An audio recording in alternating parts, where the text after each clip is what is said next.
Welcome back to another special episode of the Changing Hearts and Minds series. I am Ellza Malok of Blue Monarch Group, and I have my colleague here, Yangbo Du from INNOVO, as the CPO, Chief Partnerships Officer of the organization. Hi, Yangbo. How are you? Very well.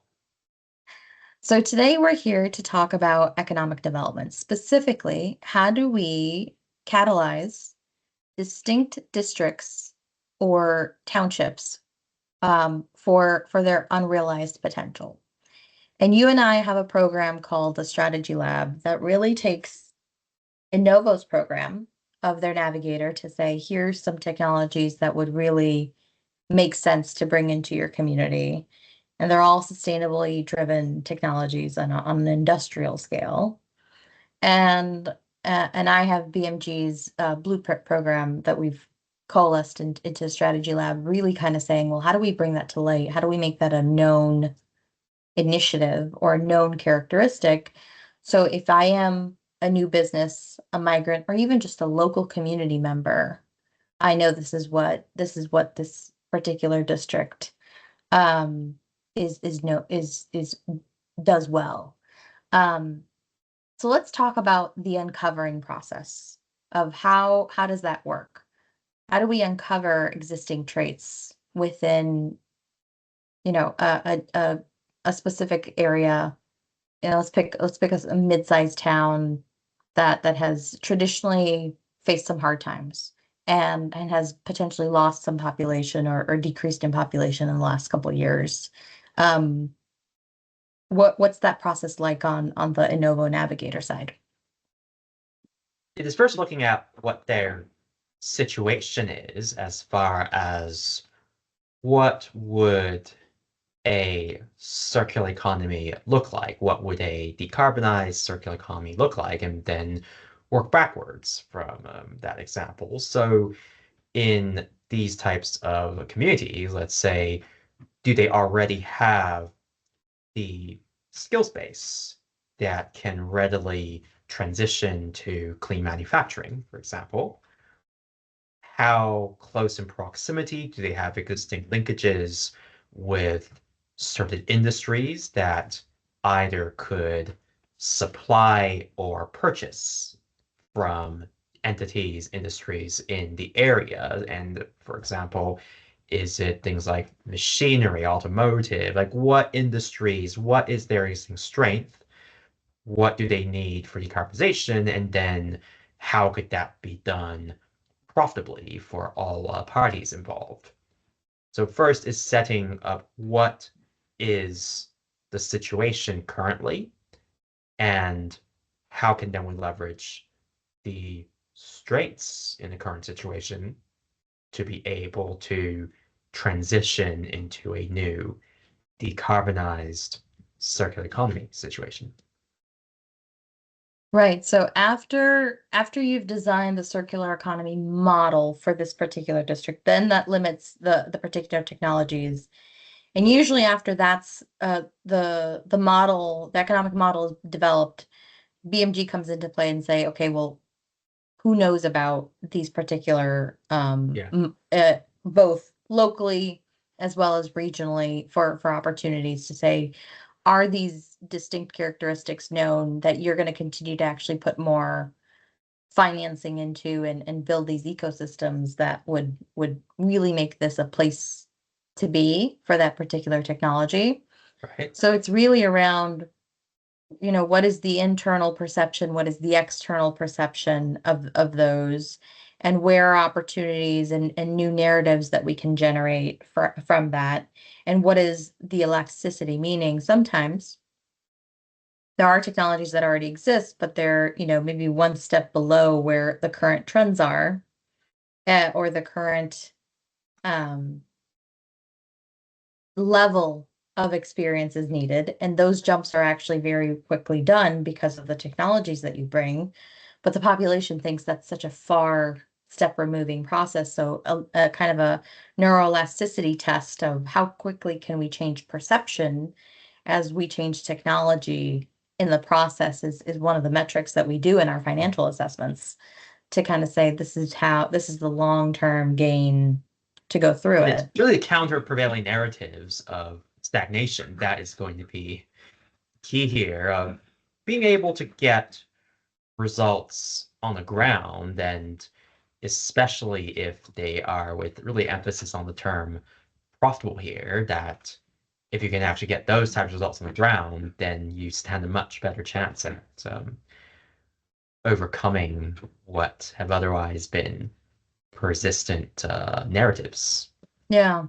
And I think even to that, part of this is also, to your point, shaking up those existing narratives to allow for reformation, and then creating a topic point in which to say, okay, here's how we can leverage the existing population.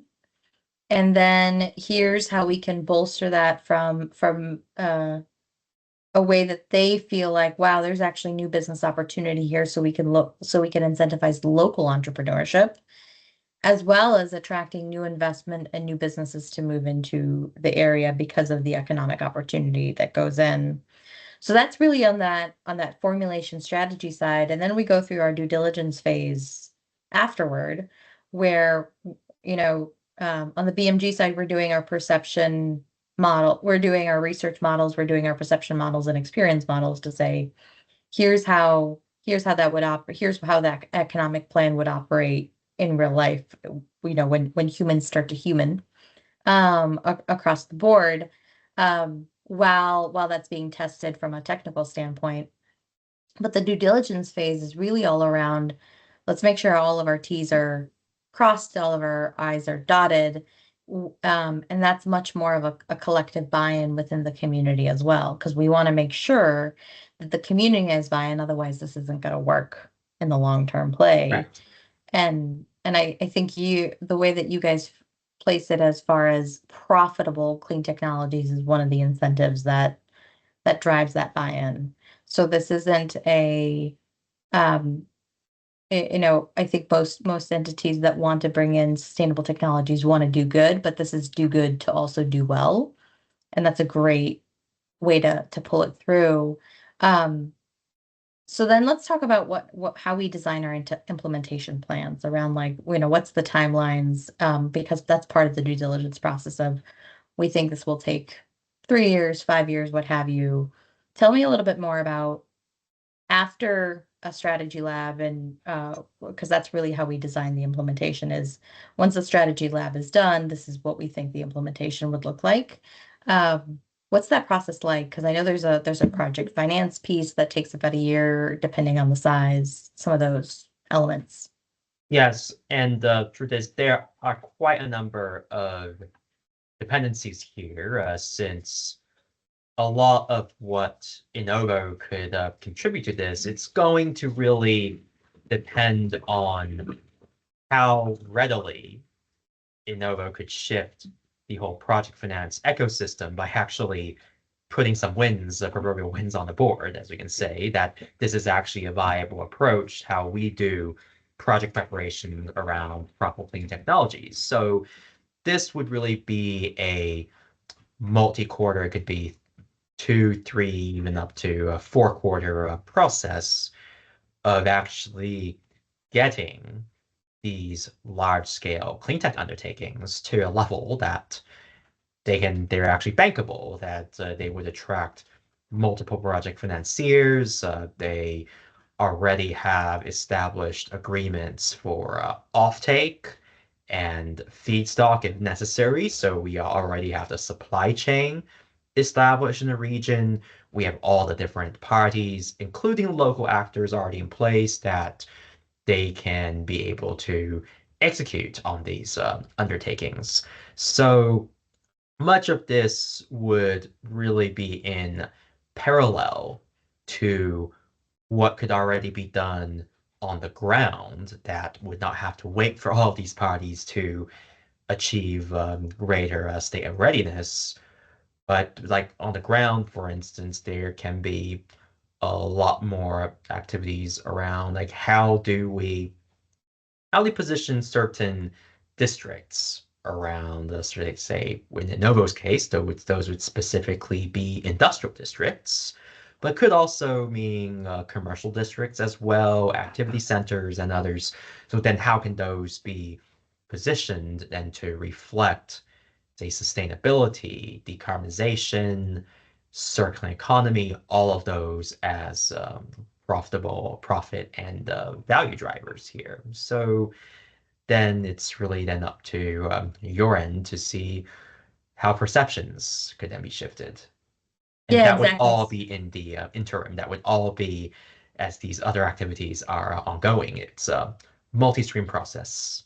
Yeah, exactly. And I think part of that is, as you're going through, this is how we're going to implement it. Because we do that in the strategy lab of giving an outline of here's all the streams that have to go through, and here's some that are BMG only, Blue Monarch Group only, here's some that are INNOVO only, and here's ones that we have to do together, or at least run in parallel to. And part of that is kind of outlining that after we've done the lab, we still have to do some comprehensive research to just make sure that the key findings that we identified, as you mentioned, are double validated, and thus give the project finance team much more information to say, hey, don't forget about these elements, because that will either help or put clarity on the initiative while we're working on the perception characteristics of how do we shift things slowly. And this is one of the things that's kind of interesting about us is while the project finance uh, program is running to get to a close of a certain dollar amount, the BMG program starts to already run simply because it gives us the runway to start shifting perception and build enough emotional critical mass. So when the funds land, there's already enough of a group set of people, to your point, that are already on the ground that are available, but now they're invigorated to be participants of this process and to support this process with everything that they can. So and now we have really like all of those elements in the sense of we have the funding, we have the elements of resources available, and then we have the emotional buy-in to get through. So after that, third or fourth quarter, we're all kind of ready to go. And then the last thing that we end up doing, at least in the strategy lab before we go into implementation, is the financial investment and the projected ROI models that Yes. you and I put together, both in the direct models, like, how much the clean technologies can produce, but also some of the indirects, like, Mhm. yes, there's going to be a better perception, which is the output. It's going to be more attractive to investors, but we're also going to put in, here's how much increased economic growth that we're going to project to see. Here's the population increase in that particular destination. And then here's how much workforce retention or upskilling that we're going to also see as projected models as indirect. And what would be really critical here is to really take a no regrets approach here of minimize the dependencies, since what we want to avoid in these situations is one where, in the event that it turns out certain undertakings, especially on INNOVO's end, may actually not be feasible for this place, that because of some constraint that was only identified over the course of a strategy lab, that it does not compromise the other work streams, that they're good to pursue on a standalone basis, that Mhm. they don't need to depend on clearance through any project finance hurdles of a larger undertaking, but rather these things that would be a benefit in their own right, honestly. Yeah, exactly. Because I think that that's kind of the beauty of the collective group that we have is we can have multiple work streams, and the strategy lab really kind of dovetails. Here's how we keep these as independent from each other as possible, but still have the critical mass or the compounding effect when they do all work together.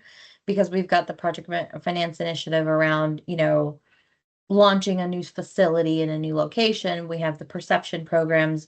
We may have other partners that come into play for other implementations of BMG's experiential design frameworks. that we can bring into the process. And I think that's where we're really it's really important because often sometimes project plans are too dependent upon each other that one fails and then the others start to kind of scale back as well. This one is much less risk.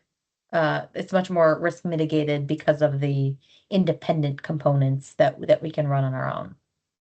Yes, indeed. And that's definitely the way going forward. And what is really critical is much like any of the undertakings, it's demonstrating that there is going to be a positive return on investment for this. And that will very likely be always the first step. What will most readily get garner the buy-in from the key stakeholders is Yeah. demonstrating that there's positive return on this. Yeah, and again, the positive return are kind of those twofold, right? It's the direct positive returns around increased perception, new business opportunities, potentially better, more attractive to investors, and other investment opportunities as a whole.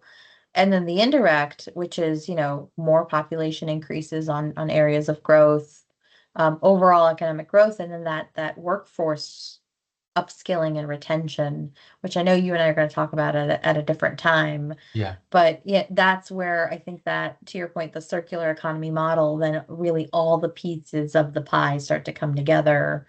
Um, but they're individual pies. So if one is taking a little bit longer, it's all right because we've got the others that are running independently of each other. correct. Yeah. So thank you again so much for your time. The next conversation that we're going to cover is more directed on new commerce. That'll come in the next couple weeks. But yeah, until next time. Thanks, everyone. Indeed.